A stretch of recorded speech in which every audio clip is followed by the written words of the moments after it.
Bienvenue à tous dans Moment Fort et bonjour Tom Benoît. Bonjour Victor. Alors, donc, vous êtes philosophe, essayiste et directeur de la rédaction de Géostratégie Magazine. Vous dirigez aussi l'émission Philoscopie diffusée sur TV5 Monde. Alors, une de vos spécialités est l'économie, au-delà, on va dire aussi de la géopolitique.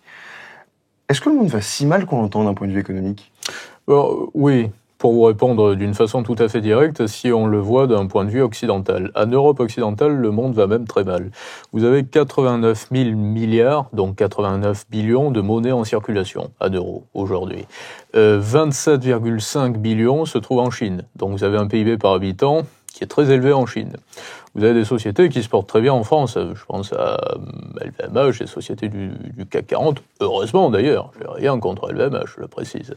Mais ces sociétés gagnent énormément d'argent grâce au PIB par habitant qui est très élevé dans des pays asiatiques ou des pays du Moyen-Orient. Si on parle de LVMH, vous avez 40% du chiffre d'affaires qui est fait en Asie, hors Moyen-Orient et hors Japon. Donc ce que je veux dire par là, c'est qu'en Europe occidentale, vous avez évidemment une crise de liquidité, vous avez des défauts de solvabilité qui vont arriver très rapidement, mais quand je dis très rapidement, c'est demain.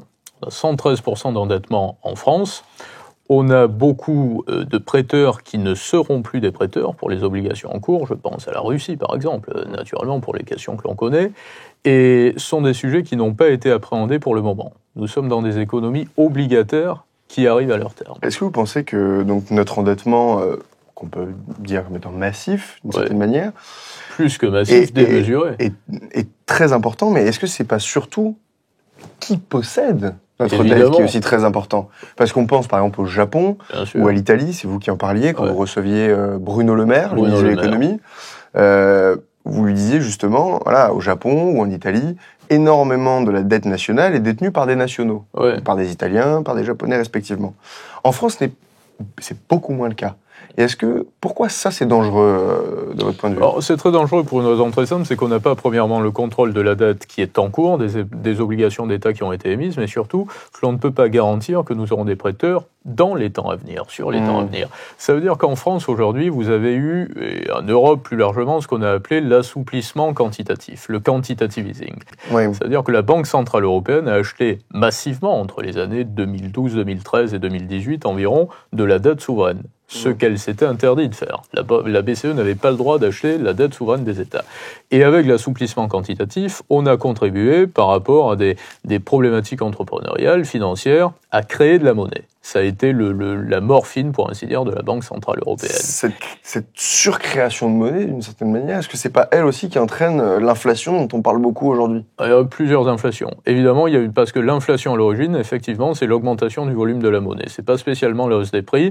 Aujourd'hui, on a tendance à amalgamer les deux. Donc, il y a évidemment des hausses des prix qui sont d'origine inflationniste. Je dirais qu'il y a des hausses des prix en Europe occidentale qui sont liées à la pénurie de certains produits, des matières premières et de l'énergie également. Les coûts de production n'ont jamais été aussi hauts en France. On est à des points qui sont démesurés en France en termes de coûts de production. Et on a surtout une richesse qui est faiblement qualitative. Et ça, tout le monde a tendance à l'oublier. On pourrait dévier un petit peu sur le sujet philosophique en quelque sorte. Mais vous aviez 2 milliards d'êtres humains sur Terre dans les années 60. Vous avez des représentations artistiques, économiques, politiques, qualitatives et une démographie qui s'accroît. Vous pouvez imprimer de la monnaie, vous la matérialiserez. Aujourd'hui, vous êtes en phase de décroissance. Vous avez 7 milliards d'êtres humains un petit peu plus sur Terre. On ne sait pas comment les gérer. Vous n'avez jamais eu autant d'obésité, vous n'avez jamais eu autant de diabète et vous n'avez jamais autant produit de matières ou de produits qui ne sont pas qualitatifs, c'est-à-dire qui n'ont aucune utilité pour que les choses se déroulent convenablement dans la société. Donc à partir de là, évidemment que nous ne pourrons plus, durant les années à venir, matérialiser la monnaie que nous avons imprimée. Vous demandiez au ministre de l'économie, Bruno Le Maire, quelles étaient donc les nationalités hors françaises qui possèdent notre dette. Est-ce qu'il avait pu vous répondre ? Alors non, mais il est très sympathique, Bruno Le Maire, d'autre part, je le salue, parce que c'est un garçon qui est profondément bienveillant, je pense, et qui n'est pas animé par de mauvaises intentions, et qui est, comme tout le monde, un petit peu dépassé en quelque sorte par les problématiques, les confrontations qui nous arrivent. Effectivement, on franchit les 3 000 milliards de dettes souveraines en France. Bon, pour être très sincère, je vais vous apporter la réponse parce que je l'ai cherché. La dette est détenue essentiellement par des Chinois, la dette extérieure de la France, par des Russes également, parce qu'on avait envoyé beaucoup d'euros en Russie. Donc naturellement, il fallait bien que les Russes achètent des choses avec ces euros. On n'avait pas d'énergie à leur vendre, donc ils avaient plutôt intérêt à acheter ce qui était très sûr comme placement jusqu'à présent, c'est-à-dire de la dette souveraine.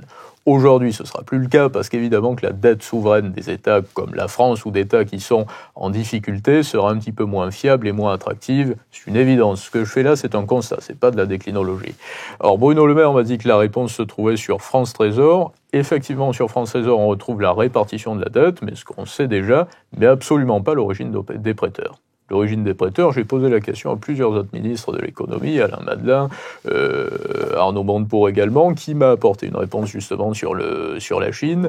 Mais la première des choses à faire aujourd'hui pour faire évoluer la situation de ce point de vue est de demander à la Cour des comptes et à Pierre Moscovici de réaliser un audit sur l'origine exacte des prêteurs qui détiennent les obligations d'État en cours, qui ont été émises. Pour parler maintenant plutôt des solutions potentielles, peut-être, vers où est-ce qu'on pourrait aller pour un horizon meilleur. Il y en a beaucoup de solutions. Et bien justement, vous en proposez. Le 7 juin, vous avez écrit dans le journal Entreprendre un plan pour relancer, je cite, l'économie libérale. Ouais. Est-ce que vous pourriez nous résumer, succinctement, bien sûr. Comprend ce programme, ce plan pour l'économie libérale? Tout d'abord, en préambule, et je sais que vous l'avez compris, je pense comprendre un petit peu votre tendance politique, mais pour vos téléspectateurs, vos auditeurs, le libéralisme, avant tout, c'est la liberté d'entreprendre, d'agir, de créer de la richesse. Et c'est pas le capitalisme, c'est pas la mondialisation, et donc, pour préciser, nous ne sommes plus dans un schéma libéral en France aujourd'hui. On est dans un schéma dans lequel il y a beaucoup d'assistanat de l'État, il y a beaucoup de sanctions, il y a beaucoup de taxes. Moi, je travaille avec des sociétés, j'ai une société de conseil, je travaille avec des sociétés qui font entre 1 million et 5 millions de chiffres d'affaires. Je parle à des entrepreneurs qui n'ont jamais été autant taxés aujourd'hui. Donc la première des choses à faire, c'est de réduire considérablement les prélèvements obligatoires pour les sociétés qui font moins de 20 millions de chiffres d'affaires. À ce moment-là, la conséquence, ce qui est corollaire à cela, c'est que vous allez avoir un stock d'épargne, vous allez avoir des cash flows positifs dans ces sociétés, qui sont des sociétés qui sont implantées localement, le 3/4 du temps, si elles font moins de 20 millions de chiffres d'affaires. Elles vont salarier plus de monde, donc ce seront des personnes salariées qui auront un pouvoir d'achat qui va s'accroître et qui auront moins de dépendance auprès de l'État. Donc ça va faire économiser de l'argent à l'État. Vous supprimez également l'impôt sur la fortune immobilière, qui est une taxe injuste pour les patrimoines inférieurs à 20 millions de chiffre d'affaires. Même chose, vous réinjectez de l'argent dans l'économie réelle, c'est-à-dire auprès de propriétaires qui sont locaux, qui sont des retraités, des héritiers. Est-ce que là-dedans, il n'y a pas un système un peu keynésien du 1 euro qui passe de main en main, on devient 10 aux mesures de la rapidité à laquelle il passe de poche en poche? Alors moi, ce que je dis est anti-keynésien, justement, c'est de l'économie libérale. Ce qui est keynésien, c'est de dire nous allons taxer beaucoup et nous prendrons les bonnes décisions au moment venu pour spéculer en quelque sorte sur la monnaie, sur l'économie ou sur les assistances qui nous sembleront nécessaires. Ça, c'est keynésien. Par contre, s'en remettre à la liberté des populations, à la liberté des entrepreneurs, c'est anti-marxiste et anti-keynésien. Sur on va dire, le système économique libéral, on voit, en tout cas, votre point de vue sur les apports que ça pourrait avoir dans le domaine concret. Maintenant, plutôt sur le côté philosophique. Est-ce que parfois, dans un monde peut-être trop libéral, on n'en vient pas justement à laisser sur le bord de la route, entre guillemets, les plus démunis? Oh non, certainement pas, parce que moi, je vais vous confier une chose, je suis de droite, libéral, et je suis pour la retraite à 60 ans, voyez-vous. Et je considère qu'il y a eu des mesures qui ont touché la grâce et qui ont fait connaître le paroxysme de l'élégance du socialisme entre 1981 et 1983, qui étaient des mesures qui permettaient à la population française et à des citoyens français de bien vivre, de vivre convenablement après une quarantaine d'années de travail et souvent de travail ouvrier. Donc je considère que dans un système libéral, on se doit également d'avoir du respect, c'est ça le libéralisme, c'est aussi la responsabilité pour les anciens, pour ceux qui ont travaillé et ceux qui ont droit à une retraite. Par contre, lorsque vous dites « les règles étaient celles-ci, vous avez cotisé, mais aujourd'hui vous n'avez plus droit », à ce que l'on s'était engagé à vous apporter, ça c'est pas du libéralisme, c'est de la supercherie. Est-ce que, dans le cadre de notre économie actuelle et dans le cadre de notre champ politique, vous voyez quelqu'un qui représente, ne serait-ce qu'économiquement, un avenir, on va dire, positif, ou alors, on va dire, qui sort bien? Par exemple, on parlait souvent d'Emmanuel Macron, Beaucoup ont dit qu'il relançait d'une bonne manière une économie peut-être plus libérale. D'autres disent à l'inverse, que pas du tout. Ce ne sont que des paroles, alors qu'au final, il y a quelques petites mesures, mais que dans le fond, on reste dans une France très socialisée. Quelle est la réalité aujourd'hui du champ politique lié à ces idées-là ? Non, mais le gros défaut d'Emmanuel Macron, je n'ai rien contre Emmanuel Macron, mais c'est qu'il signe des chèques à tour de bras. Et ça n'est pas ça le libéralisme. Un État qui signe des chèques, ça n'est pas un État fort. C'est peut-être un État fort, mais ça n'est pas un État propice à une nation forte. Moi, ce que je veux demain, c'est qu'il y ait une nation forte, pas un État fort.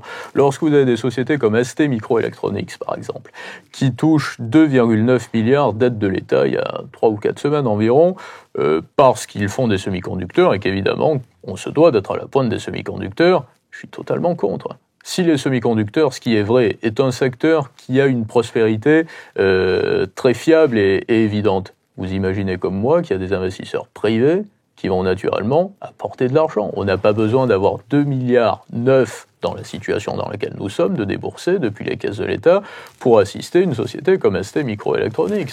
Surtout société qui s'en sort pas trop mal, entre guillemets. S'en sort pas trop mal également.